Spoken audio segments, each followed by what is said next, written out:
ভারতের কারাগার থেকে মুক্তি পাওয়া জেলে ও নাবিকসহ ৯০ জন বাংলাদেশি চট্টগ্রামের পতেঙ্গায় এসে পৌঁছেছেন।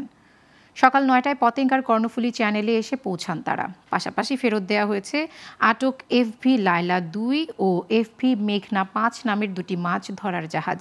রোববার পশ্চিমাঞ্চলীয় আন্তর্জাতিক জলসীমায় ভারতে আটক থাকা ৯০ বাংলাদেশি জেলে ও নৌকর্মী এবং বাংলাদেশে আটক থাকা ভারতীয় ৯৫ জন জেলে ও নৌকর্মী হস্তান্তর করা হয়।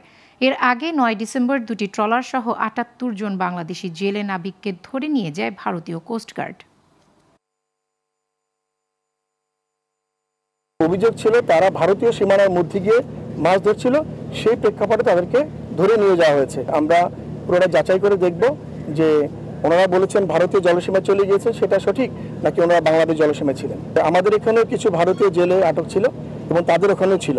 তো সরকারের পক্ষ থেকে দ্বিপাক্ষিক সমঝোতার ভিত্তিতে এই বিনিময়টা হয়েছে।